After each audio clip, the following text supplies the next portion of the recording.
ராமானுஜதயாபாத்திரம் ஞானவைராக்யபூஷணம் ஸ்ரீமத்வேங்கடநாதாரியம் வந்தே வேதாந்ததேசிகம் லக்ஷ்மீநாதசமாரம்பாம் நாதயாமுனமத்தியமாம் அஸ்மதாச்சாரியபர்யந்தாம் வந்தே குருபரம்பராம் யோ நித்யமच्युतपदाम्बुजयुग्मरुग्म व्यामोहतस्तदितराणि तृणाय मेने अस्मद्गुरोर्भगवतोऽस्य दयैकसिन्धोः रामानुजस्य चरणौ शरणं प्रपद्ये माता पिता युवतयस्तनया विभूतिः सर्वं यदेव नियमेन मदन्वयानाम् आद्यस्य नः कुलपतेर्वकुलाभिरामं श्रीमत्तदङ्घ्रियुगलं प्रणमामि मूर्धना भूतं सरश्च महदाह्वयभट्टनाथ श्रीभक्तिसार कुलशेखर योगिवाहान् भक्ताङ्घ्रिरेणु बरकाल यतीन्द्रमिश्रान् श्रीमत्पराङ्कुशमुनिं प्रणतोऽस्मि नित्यम् भरताय परं नमोऽस्तु तस्मै प्रथमोदाहरणाय भक्तिभाजां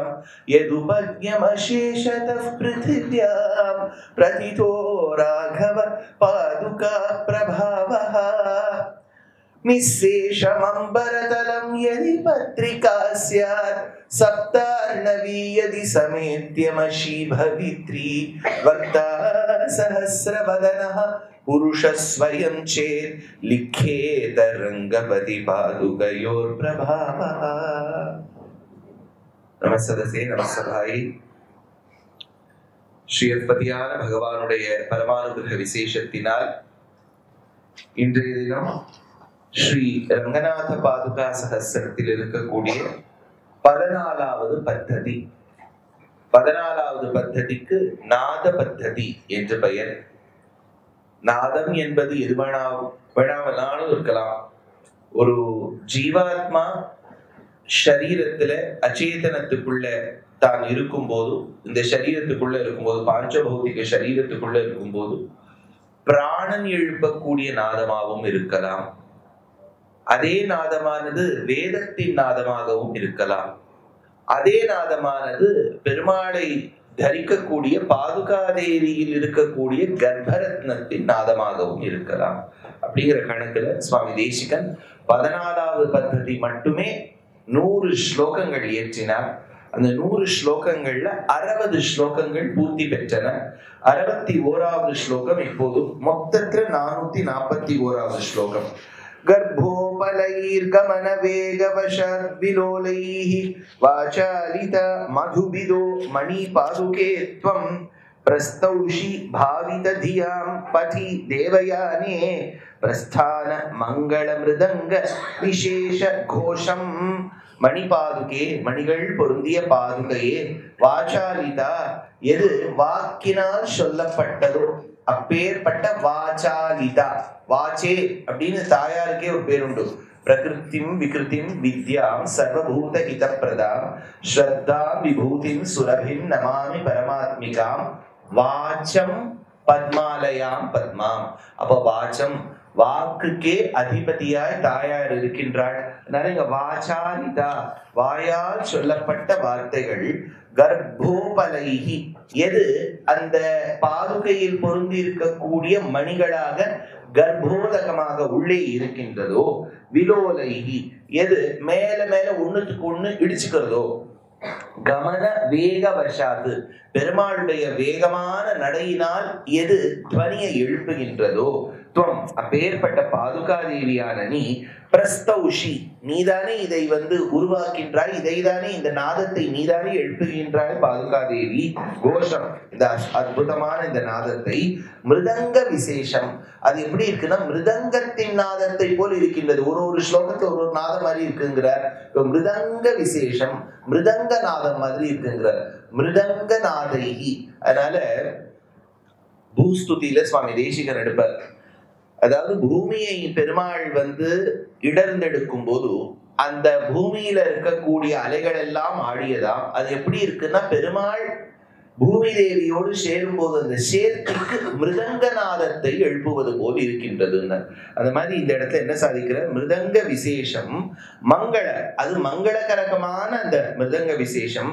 பிரஸ்தான பாவித தியாம், இது எதையோ ஞாபகப்படுத்துறது, பிரஸ்தான விதியை ஞாபகப்படுத்துறது. பிரஸ்தான விதிங்கிறது உத்தர மார்க்கம், அதாவது அர்ச்சிராதி மார்க்கம்னு பேர். சுவாமி தேசிகர் இது ரொம்ப விவரிச்சு சொல்றது. சுபால உபனிஷத்லாம் சொல்றது. ஸ்ரீமன் நாராயணியத்துல பட்டத்திரில் கபிலோபதேசம் வரும்போது தேவஹூத்தியை ஞகாதின்னு வரும்போது அதுல பித்ரு சுரகணயாச்சி அப்படிங்கிற ஸ்லோகத்தை எடுப்பார். எது இந்த ஜீவாத்மா வடதிக்குல போகும்போது it should go on the northern path. அப்பதான் அதுக்கு அர்ச்சிஸ்ன்னு இருக்கும், அங்க நெருப்பு இருக்கும். அந்த நெருப்பின் அந்த ஒளிக்கச்சைகளால் ஜீவாத்மாவுக்கு வழி காண்பிக்குமா, அதற்கு அர்ச்சிராதின்னு பேரு. இதே மறுஜென்மம் எடுக்கணும், இன்னொரு சரீரத்துக்குள்ள போகணும், இன்னொரு யோனிக்குள்ள போகணும்னா அது தட்சிணோத்வோபகாமி, தட்சிண திக்குல போகுமா.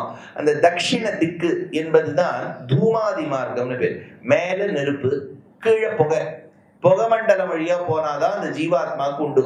இப்ப நீங்க கீழே மேலேங்கிற அது எந்த பக்கம் கீழே எந்த பக்கம் மேலே, பூமிக்குள்ள இருக்கக்கூடிய கீழையா தெரியும்.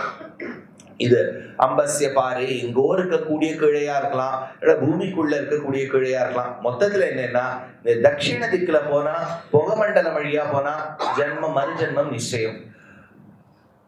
உத்தர திக்குல அர்ச்சிஸ் நெருப்பு பிரகாசிக்க கூடிய அந்த திக்குல போனா மறுஜென்மம் இல்லை. நசபுனராவர்த்ததேங்கிறது விதி.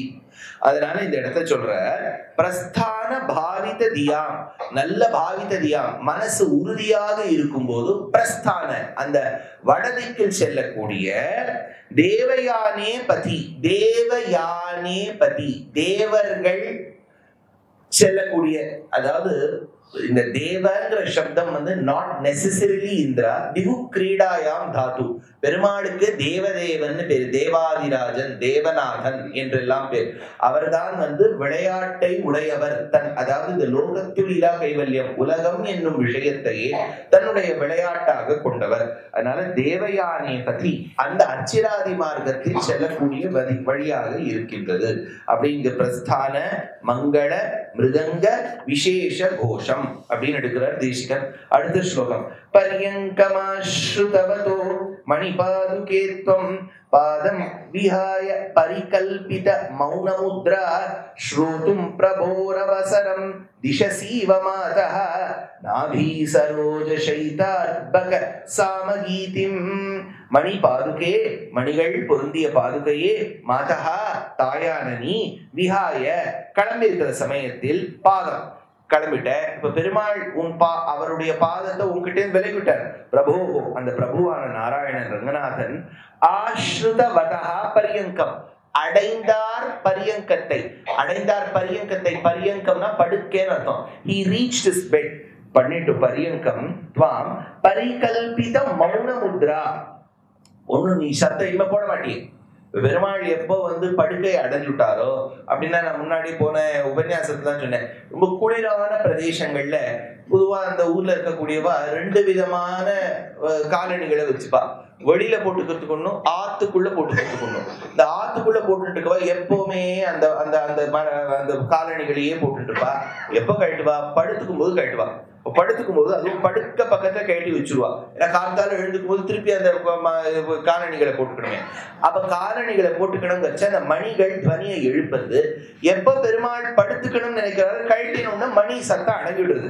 அதனால என்ன சொல்ற, பரியங்கம் துவாம் பரிகல்பித மௌன முத்ரா, கம்முன்னு இருக்கேன், மௌனமா இருக்கேன். அந்த சமயத்துல ஸ்ரோதும் கீதின் அர்பக, அப்பவும் நாதம் அடங்குறது இல்லை. ஞாபகம் வச்சுக்கோ, பாதுகாதேவியிலேருந்து பெருமாள் தன்னுடைய திருவடியை எடுத்துட்டு படுத்துக்கும் போதும் அதுலேருந்து துவனி வருது, நிக்க போறது இல்லை. ஏன்னா அவளுடைய அனுகிரகத்தால இன்னொரு துவனி கேட்கறதாம். அது என்ன துவனிங்கிற, அவசரம் கீதிம் சாமகானம் அர்பக சைதா. அர்பக ஒரு சின்ன குழந்தையுடைய துவனி கேட்கறதாம். அந்த ரூம்ல எந்த சின்ன குழந்தை இருக்கு? பிரம்மா தான் சின்ன குழந்தையா. அவர் தாமரை பெருமாள் படுத்துட்டு இருக்காருன்னு அவரோட நாபியிலேன்னு ஒரு சரோஜமா அதுல பிரம்மா உட்கார்ந்து சாமகானம் பண்ணிட்டு இருக்காராம். அதனால மெதுவா அந்த பெரிய நட்சத்திர விடுதிகள் எல்லாம் போனா அந்த எலிவேட்டர் ஏழும்போது கூட ஒரு துவனி கேட்டுட்டே இருக்கும் பாருங்க. அந்த மாதிரி இந்த இடத்துல ஏதோ ஒரு சத்தம் கேட்டுட்டே இருக்கான். அது என்னன்னா, அத சின்ன குழந்தையா பிரம்மா உட்கார்ந்து சாமகானம் பண்ணிட்டு இருக்காராம். அதனால ஸ்ரோதும் கீதிம் அர்ப்பக சைதா, பெருமாள் சயனித்துக் கொண்டிருக்கும் போது சரோஜ நாபி, அதாவது நாளிகேன ஸ்புரிதரஜசா வேதசோ நிர்மிமானா ரம்யாவர்த்த த்யுதி சகச்சரீம் ரங்கநாதஸ்ய நாபிஹீன் தேசிகர். அந்த பெருமாளுடைய நாபியே தாமரை ஒத்திருக்கு. தாமரைய ஒத்த நாபியிலிருந்து ஒரு தாமரை, அந்த தாமரையை ஆசனமாக கொண்டு ஒரு கருவண்டு போல் இருக்கக்கூடிய பிரம்மா. அந்த பிரம்மா சின்ன குழந்தையா இருக்கார். சின்ன குழந்தையா சாமகானம் பண்ணிட்டு இருக்கார். அதுவும் மெதுவா பண்ணிட்டு இருக்காரு. கீழே பெருமாள் சயனத்துல இருக்கார். ரொம்ப மெதுவா சொல்லிட்டு இருக்க சாமதா என்ன சாமகானம் பண்ணிட்டு இருக்கார். அது அந்த அந்த ரூம்ல பெருமாள் சயனித்த பிறகும் பாதுகாதேவியிலிருந்து நாதம் வருவது நிறுத்திய பிறகும் அந்த துவனி கேட்கின்றதே. அதனால அந்த துவனிக்கும் காரணம் நீதானே மாதா. ஏன்னா தாயார் தான் வாச்சான்னு ஒரு பேர்ல இருக்கா. வாச்சாளிதா, வேதத்துக்கே அவள் தான் தலைவியாக இருக்கின்றாள். அதனால சரோஜ நாபிகி அப்படின்னு எடுக்கிறார். भोगाय देवी भवती मणिपाद रक्षे पद्मा सहाय मधिरूप्य भुजंगतल्पे विश्वस्य गुप्तिमधिकृत्य विहारहीना वाचं यमा किमपि चिन्तयतीव कार्यं. देवी मणिपाद रक्षे, मणिகள் பொருந்திய பாதுகையே, விஹாரஹீனா, நீ சஞ்சாரம் இல்லாத பொழுது, அதிரோப்பிய, அதில் அதிரோப்பியனா மேல ஏறுறதுன்னு அர்த்தம். அதாவது அதிரோஹாரிய பாதாபியாம் பாதுகே ஹேமபூஷிதே. ஒரு விஷயம் இருக்குன்னா அது மேல உட்காத்தி வைக்கிறது, நிக்கிறது அப்படின்னா அதிரோப்பியன்னு பேர். அதனால அதிரோப்பிய பத்மா சகாயம், பத்மா சகாயம்னா தாயாரோடு கூடியவனாய் ரங்கநாதா. புஜங்க தல்பே, புஜங்க தல்பே அப்படின்னா பாம்பின் மீது சயனிக்க கூடியவன். புஜங்க தல்பே ஆதிசேஷ போகாய, எது ஒன்று பகவானுக்கு போக்கியத்தை கொடுப்பதற்காக ஏற்பட்ட ஒரு நித்திய சூரியோ, நித்திய சூரியன் இந்த இடத்துல சொன்னா நித்திய ஜீவாத்மான்னு அர்த்தம். அந்த நித்திய ஜீவாத்மாவானது வாசாயமா சப்தமே இல்லாமல் பவதி சிந்தையதீவ, சிந்தையதீவ உன்னையே நினைச்சுட்டு இருக்கா மாதிரி இருக்கிற சமயத்துல கிமபி காரியம் அதிகிருத்திய குப்திம் விஸ்வஸ்ய, குப்திம் விஸ்வஸ்ய, உலகத்தை எப்படி காப்பது. பெருமாள் சயனிக்கின்றார். எதுக்கு சயனிக்கின்றார்? போர் அடிச்சுட்டு ரொம்ப டயர்ட் எடுத்து, தினம் காத்தால 3 மணி 3:45 4 மணிக்கு எழுந்தா டயர்ட் எல்லாமே இப்படிதான் இருப்பார். அப்படியே டயர்டா உட்காந்து படுத்துட்டு இருக்கார். எதுக்கு படுத்துட்டு இருக்கார்? எதுக்கு படுத்துட்டு இருக்கார்? டயர்ட் ஆயிடுச்சு சார். லேட்டுனா ஏன் லேட்டு? லேட் ஆயிடுச்சு, லேட்டு தான், அதான் லேட்டு. அது மாதிரி டயர்ட் ஆயிடுச்சுன்னா ஏன் டயர்ட் ஆயிடுச்சு? டயர்ட் ஆயிடுச்சு. யோக நித்ரா, உலகத்தை ரட்சிக்க வேண்டும் அப்படிங்கிற எண்ணம். அதுக்கு எதுக்கு படுத்துக்கணும்? உலகத்தை காக்கணும்னா உழைச்சு ஓடி ஓடி ஓடி ஓடி உழைக்கணும். ஊருக்கு எல்லாம் கொடுக்கணும்னா பாவத்தை பாடி வச்சுட்டு ஆடி எல்லாம் போயிருக்காரு. இவர் என்ன படுத்துட்டு இருக்காரு? எதுக்கு சார் படுத்துட்டு இருக்காரு? உலகத்தை காக்க வேண்டி படுத்துட்டு இருக்காரு சார் அப்படின்னா இது கொஞ்சம் விரோதாபாசமா இல்ல? இது சங்கல்பம், பகவான் சங்கல்பம் பண்ணிட்டார் சார், இனிமே படுத்துக்க போறேன். Very good. என்ன தெரியுமோ, அவர் காத்துதான் இருக்காராம். அவரோட வழி தனி வழி இல்லையா? நம்மளே சாதாரணப்பட்ட வளையம் வழி தனி வழி. நான் ஒரு தடவை சொன்னா 170 தடவை சொன்ன மாதிரி இதெல்லாம் சொல்றோம். அவருடைய வழி தனி வழி ஒன்றும். அவர் நம்மள மாதிரி உழைச்சி அப்படியே வேர்வை எல்லாம் கொட்டி டயர்டாகி அதுக்கு ஒரு விட்டமின் டேப்லெட்லாம் சாப்பிட மாட்டார். அவர் படுத்துட்டு இருக்கார். அதுல அவர் உறங்குவது போல் உறங்கிட்டு இருக்கார். உறங்குவது போல் யோகு செய்யும் பெருமாள் நுட்டார் ஆழ்வார். யோகா பண்ணிட்டு இருக்காராம். சார் இது எந்த விதமான yoga? What asana is this அப்படின்னா, உலகத்தை ஜெகத்ரக்ஷணத்தை காரியமாக கொண்ட யோகா. அதனாலதான் புன்முறுவலோட இருக்க. பொதுவா நன்னா தூங்கிட்டான்னு வச்சுக்கோங்க, சிச்சுண்டேவா படுத்துட்டு இருப்பாங்க இல்லையா? அப்படின்னா நம்ம என்ன நினைப்போம் அவளை பத்தி இல்லையா? அப்படியே படுத்துக்கும் போது உலகம் உண்ட பெருவாயான் வாய் திறந்திருக்கும். அப்ப பாவமா இருக்கும் அவளை பார்த்தாலே. இப்பேற்பட்டவரா முடிச்ச உடனே நம்மள பாடாமடுத்துற அப்படின்னு வந்துடும். அதாவது ரொம்ப இன்னசென்ட் ஃபேஸா இருக்கும். ஆனா பெருமாள் அப்படி இல்லை, சிரிப்போட. நீங்க எந்த விதேசம் போங்க, சயன கோலத்தை எவ்வளவு அழகா சிரிச்சுட்டே இருக்காரு. ஏன்னா அவர் நினைக்கிறேன், நீ என்னவோ நான் என்னவோ படுத்துட்டு இருக்கேன்னு நினைக்கிறேன், உன்னை காப்பவனும் நான். அந்த மௌன முத்திரையோட படுத்துட்டு இருக்காரு இல்லையா? அந்த மாதிரி இந்த பாதுகாதேவி சப்தம் நாதம் எழுப்புவதை நிறுத்திவிட்டாள். ஏன்? ஏன்னா படுக்க பக்கத்தை வச்சுட்டாரு பெருமாள் தான் படுத்து விட்டாரு. அப்ப அவருக்கு கவன் இருக்கா, அவளும் உலகத்தை காக்கலாம்னு கம்மன் இருக்காள். சுவாமி நீர் மட்டும்தானே கம்மின் இருப்பேன், நானும் தானே கம்மன் இருப்பேன், ரெண்டு பேரும் சேர்ந்து தானே உலகத்தை காப்பாத்தணும். அதனால கம்மன் இருக்காளாம். அதனால காரியம் சிந்தைய தீவ யோசிச்சுட்டே இருக்காளாம். ரொம்ப தாட்ஃபுல், அப்படியே ரொம்ப யோசிச்சுட்டு இருக்காரு. சில குழந்தைகள் அப்படியே சின்ன குழந்தையா இருக்கும்போது கூட நம்ம சட்டுன்னு கேள்வி கேட்டோம்னு பதில் சொல்ல அவ்வளோ அதுக்கு ஜெகத் ரக்ஷண காரியம் யோசிச்சுட்டு இருக்கு. சிந்தைய தீவ கிமபி காரியம் அதிகிருத்திய குப்திம் விஸ்வஸ்ய, உலகத்தை காக்கும் பொருட்டு அவள் அப்படி இருக்கின்றாள் அப்படின்னு இந்த இடத்துல எடுக்கிறார் தேசிகன். அடுத்தது நித்ய பிரபோத சுபகே புருஷே பரஸ்மின் நித்ராமுபேயுஷி ததேக விஹாரஷீல மஞ்சுஸ்வனம் விஜஹதி மணிபாதுகே த்வம் சம்வேஷ்யமிச்சசி பரம் சரணாந்திகஸ்தா. மணிபாதுகையே, மணிகள் பொருந்திய பாதுகாதேவியே, பரஸ்மின் புருஷ அதாவது பரம புருஷனாக இருக்கக்கூடிய பகவான். அடுத்தது நித்திய பிரபோத சுபகே, எல்லா சமயத்திலையும் படுத்துட்டு இருக்க மாதிரி இருக்க. அப்படியே இஸ் வெரி வெரி என்ன வேலையில சொல்லுவாங்க hands on approach. Hands on அப்ரோச்னா எல்லா சமயத்திலையும் அவைலபிளா கரெக்டா இஸ் வெரி வெல் அவேர்னு அர்த்தம். இல்லட்டா இப்போ மேனுஃபேக்சரிங் யூனிட்ல என்ன நடக்கிறது, ஐயோ நான் ஒரு வாரமா கவனிக்கவே இல்லை, என்ன நடக்கிறதுன்னே எனக்கு தெரியலன்னா அது கிடையாது. எந்தெந்த இடத்துல யார் யார் எங்க தள்ளி விடுறா, அது கார்த்தால இவ்வளவு மணிக்கு தள்ளி விடுறா, இது சாதாரணமா நடந்து போனாலே சேவிச்சுள்ளாது, எதுக்கு தள்ளுறாளோ தெரியல. அவ்வளவு ஒரு பக்தி பரவசம்னு வச்சுக்க வேண்டியதுதான். அதனால இதெல்லாம் ஒன்னொன்னு இருக்கு இல்லையா. பெருமாளுக்கு அதெல்லாம் தெரியுமா, யார் தள்ளி விடுறா, வைகுண்டத்தை கேட்ப நீ ஏன்பா தள்ளி விட்ட, சாதாரணமா எல்லாரும் போய் சேவிச்சிருக்கலாமே இல்லையா அப்படின்னு தோணி போயிடும் பகவானுக்கு. அதனால நித்திய பிரபோத சுபகே, அவருக்கு எல்லாத்த பத்தியதான ஞானமும் இருக்கு. நித்ராம் உபேயுஷி, எப்ப ஞாபகம் இருக்கு, எப்ப தெரியுது, உறங்கி கொண்டிருக்கும் போது தெரியுது. அப்படின்னா அவர் உறக்கம் என்பது ஒரு விதமான ஜெகத் ரக்ஷணமே. அப்புறம் விஜஹதி, எந்த விதத்திலும் செய்யாத விஜஹதி மஞ்சுஸ்வனம், மஞ்சுஸ்வனம்னா நல்ல இனிமையான அந்த நாதத்தை, சரண அந்திகஸ்தா, எது திருவடி கிட்ட இருக்கக்கூடியதாக இருக்கின்றதோ, சரண அந்திகஸ்தா, வேதத்தினுடைய அந்தம் வேதாந்தம், சரணத்தினுடைய அந்தம் பாதுகா. அதனாலதான் சரண அந்திகஸ்தா தது ஏக விஹார ஷீலா.